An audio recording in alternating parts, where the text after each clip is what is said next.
स्वामी को सदा मेरा स्मरण रहता है। मेरे प्रति उनके स्नेह का परिचायक है ये भोजन।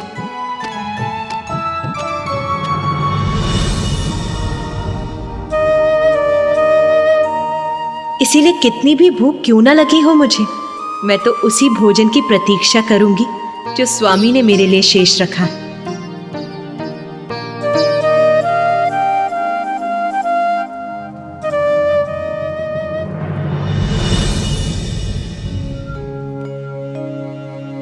महादेव,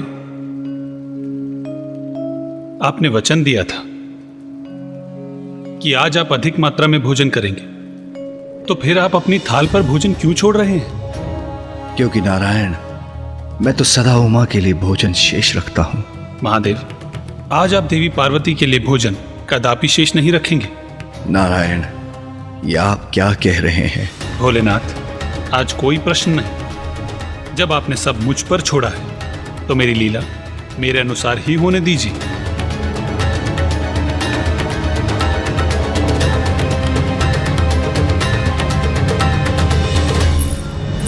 देवी सरस्वती, मैं आपके लिए कुछ और लेकर आऊं?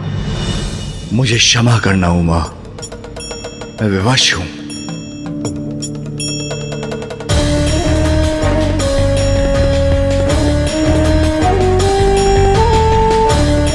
नारायण को वचन दिया है, इसलिए मुझे ऐसा करना ही होगा।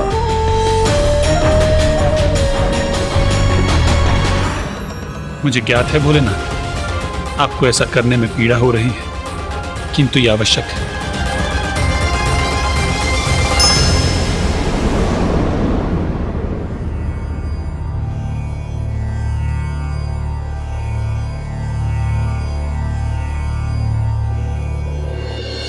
सब कुछ बहुत अच्छे से हो गया ना स्वामी? भ्राता नारायण, देवी लक्ष्मी, देवी सरस्वती और ब्रह्मदेव सभी ने बहुत मन से भोजन किया। सभी बहुत प्रसन्न हुए, है ना नाथ? हाँ हाँ, मुझे ज्ञात है आप क्या कहना चाह रहे हैं। चिंता मत कीजिए, मैं भी भोजन करने ही जा रही हूँ। उचित है उमा, तो मैं ध्यान में बैठता हूं।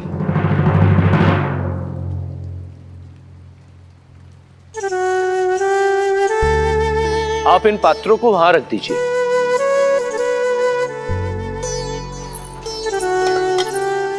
नंदी जी, सभी गणों को भोजन दे दिया ना? जी माता, दे दिया है। और पशुओं को? माता, उन्हें भी भोजन दे दिया है। उचित है, तो नंदी जी अब आप भी भोजन कर लीजिए। उचित है माता। माता, सदैव के समान महादेव की थाली आपके लिए रख दी है, आप भी भोजन कर लीजिएगा। जी।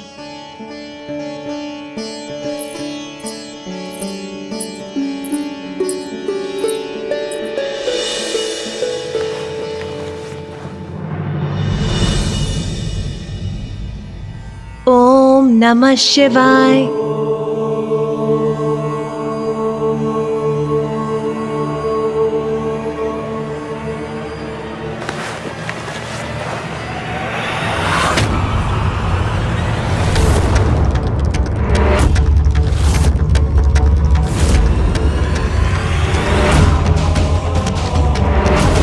इतना स्वादिष्ट भोजन है कि मुझसे तो रुका ही नहीं जा रहा। आप भी हमारे साथ भोजन कीजिए। देवी सरस्वती, मैं अपनी थाल कभी नहीं लगाती। स्वामी भोजन के बाद अपनी थाल में जो छोड़ देते हैं, मैं वही ग्रहण करती हूँ। ये क्या? स्वामी ने मेरे लिए कुछ भी शेष नहीं रखा? ये तो असंभव है। अवश्य नंदी जी से कोई भूल हुई होगी, उन्होंने यहाँ कोई और थाल रख दिया होगा।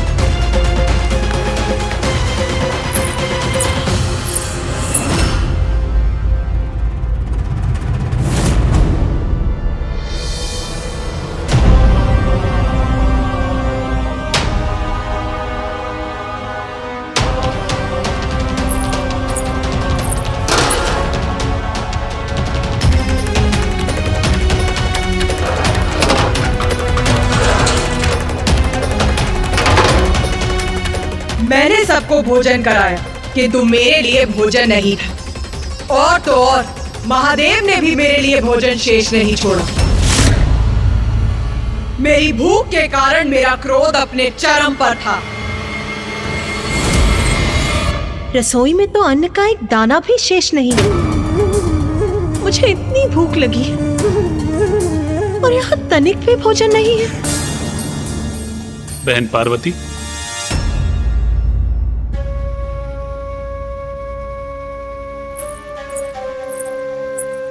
भ्राता नारायण, आप यहाँ? हाँ, मुझे आपकी चिंता हो रही थी। आपने हम सबको इतना स्वादिष्ट भोजन करवाया, किंतु स्वयं कुछ नहीं खाया। किंतु आपका भ्राता होने के नाते मैं केवल ये देखने आया था कि आपने कुछ ग्रहण किया अथवा नहीं। नहीं भ्राता, देखिए ना, महादेव को भली भांति ज्ञात है कि मैं उन्हीं की थाल से खाती हूँ, फिर भी उन्होंने मेरे लिए कुछ नहीं छोड़ा। कुछ नहीं छोड़ा? सर्वथा अनुचित किया महादेव ने। महादेव आपके पति है। पति भर्ता होता है और पति का दायित्व होता है कि वो अपनी पत्नी का भरण पोषण करे। इसलिए महादेव से मांग करने का, उनसे पूछने का कि उन्होंने ऐसा अनुचित कार्य क्यों किया, आपका अधिकार है।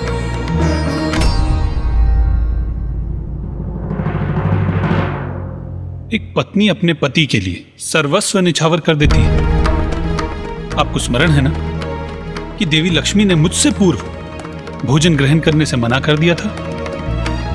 आपने इतना सब कुछ किया, किंतु महादेव ने यह सुनिश्चित किए बिना कि आपने भोजन किया अथवा नहीं, वो ध्यान में चले गए।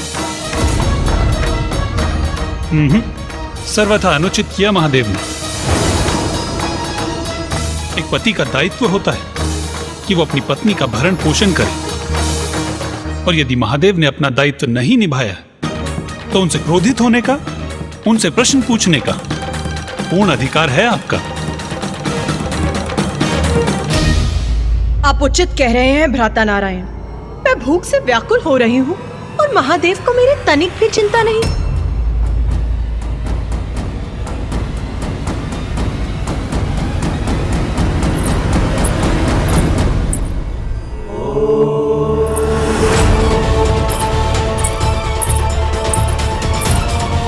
मेरे लिए भोजन क्यों नहीं छोड़ा स्वामी?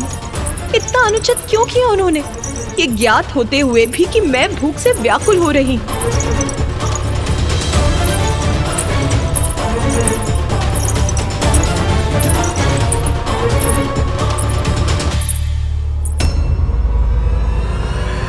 ये क्या नाथ, मुझे आपके पत्नी को भोजन का एक निवाला भी प्राप्त नहीं हुआ और आप यहाँ निश्चिंत होकर ध्यान मग्न बैठे हैं।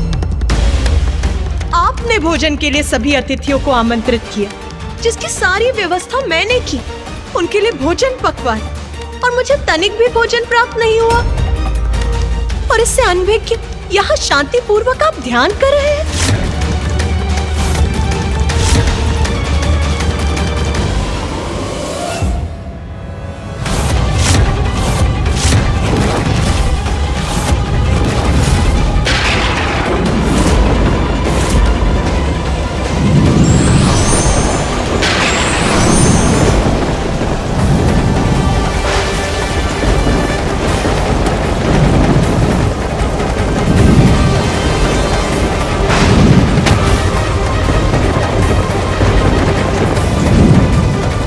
मैंने आपसे मात्र इतनी सी मांग की थी कि आप अपने भोजन में से मेरे लिए थोड़ा सा भोजन शेष रखें, किंतु क्या ऐसा किया आपने?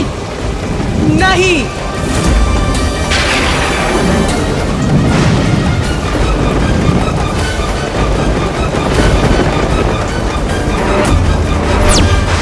आपकी पत्नी भूखी है नाथ, मैं आपके आहार का पूर्ण ध्यान रखती हूँ, किंतु क्या आप भी ऐसा करते हैं?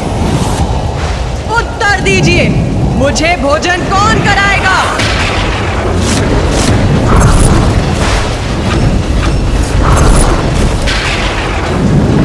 उचित है, यदि मेरे पति मेरा ध्यान नहीं रखेंगे तो मैं अपना ध्यान स्वयं रखूंगी। वैसे भी जगत जननी हूं मैं, संपूर्ण जगत का ध्यान रखती हूं, तो अपना ध्यान क्यों नहीं रख सकती? यदि आपको चिंता नहीं है महादेव, तो मैं अब स्वयं अपनी भूख मिटाऊंगी, स्वयं अपनी भूख मिटाऊंगी। यदि आपको मेरी चिंता नहीं है महादेव, तो मैं अब स्वयं अपनी भूख मिटाऊंगी।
कमलनयनां रत्नसिंहासनस्थां भक्ताभीष्टप्रदात्रीं सुरनिकरकरां सेव्यकञ्जाञ्जुयुग्मां नीलाम्बोजां सुखान्ति।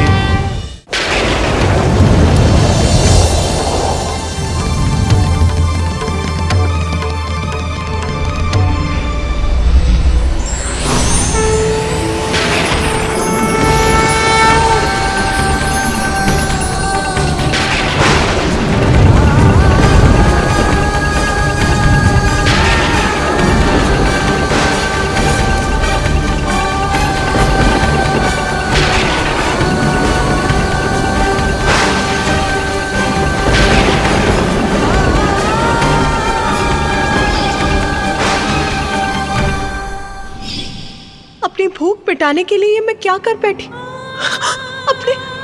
अपने स्वामी को ही निकल गई।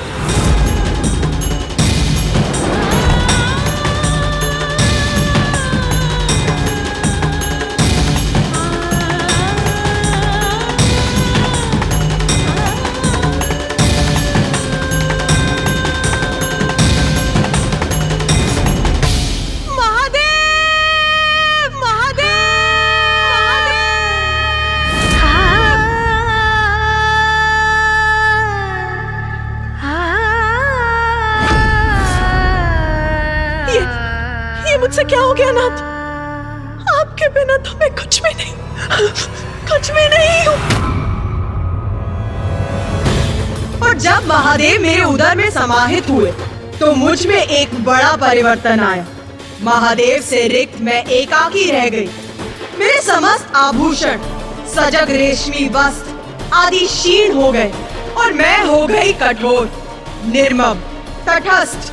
और फिर जब मुझे समझ आया कि मैं क्या कर बैठी हूँ, तो मैं अपने ही अपराध बोध से ज्वलित हो उठी और पश्चाताप की उस अग्नि से मेरा तन वाष्प बन उठा।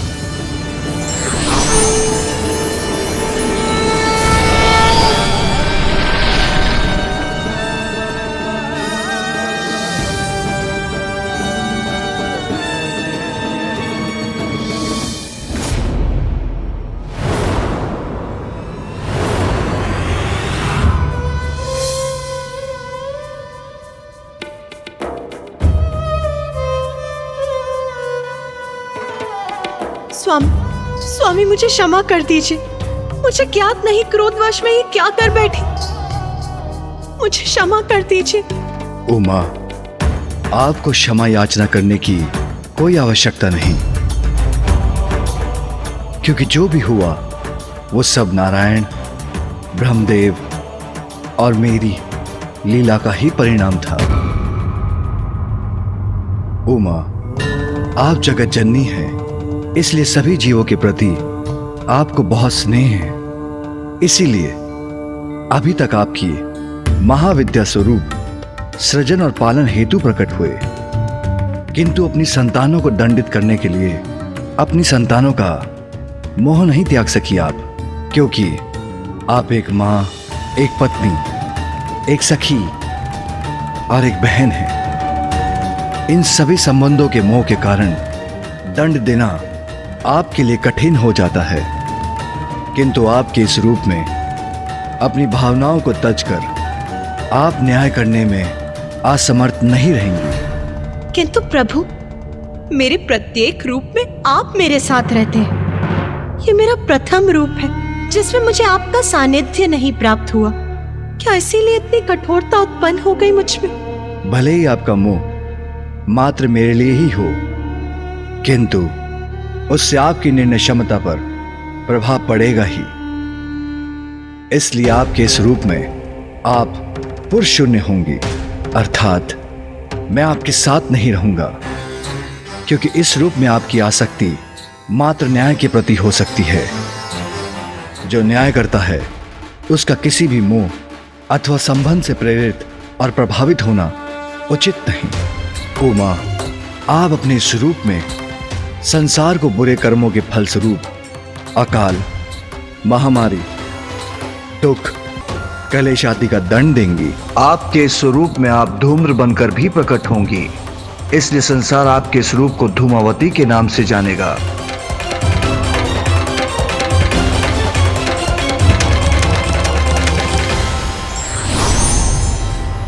हमें क्षमा कर दीजिए देवी पार्वती, हम ये लीला करने पर बाध्य हो गए थे, जिससे आपका सप्तम महाविद्या स्वरूप प्रकट हो सके। देवी पार्वती, आप देवी धूमावती रूप में सदैव श्रेष्ठ न्याय करने का अति आवश्यक दायित्व निभाएंगी, क्योंकि जब बुराई के पथ पर चलने वाले अपने जीवन काल में दंडित होंगे तो वो स्वयं को सुधार कर अपने शेष जीवन में अच्छे कर्म करने को प्रेरित भी होंगे।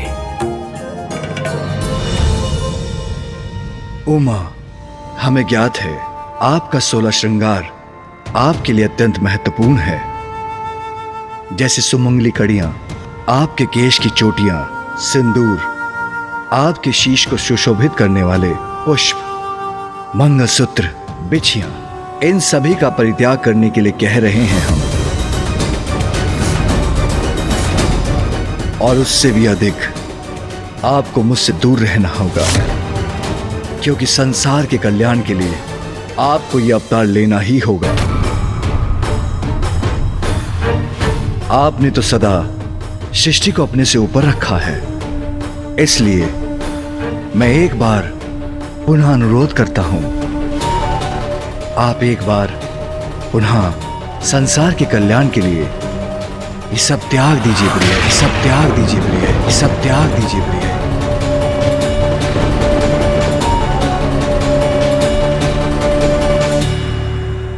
स्वामी, आप मुझे जिस विरक्त और दारुण अवतार को धारण करने के लिए प्रेरित कर रहे हैं वो मेरे लिए सरल नहीं है, किंतु यदि संसार के कल्याण के लिए आप हलाहल विष का पान कर सकते हैं तो मैं भी अपनी संतानों की भलाई के लिए ये अवतार धारण करने का प्रयास करूंगी।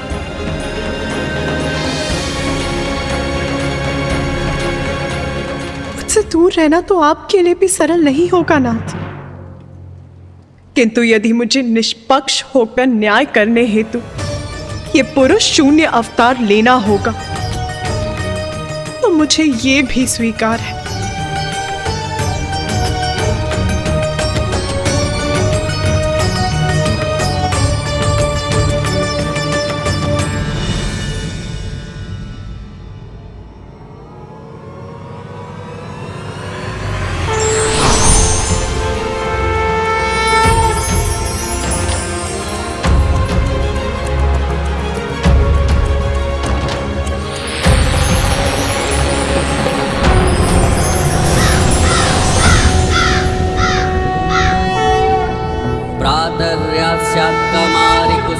कलिकया जापमाला जयन्ती मध्याह्ने प्रौढरूपा विकसित वदना चारुनेत्रा निशायां संध्यायां वृद्धरूपा गलितकुचयुगा मुण्डमालां वहन्ति स देवी देवदेवी त्रिभुवन जननी कालोकपातु युष्मा। बाहर के शत्रु का सामना तो व्यक्ति कर सकता है, किंतु अंतर में ही दोष हो तो उसका निवारण आपकी कृपा और सहायता से ही हो सकता है। किंतु इसके लिए आपने अपना कौन सा रूप धारण किया माता?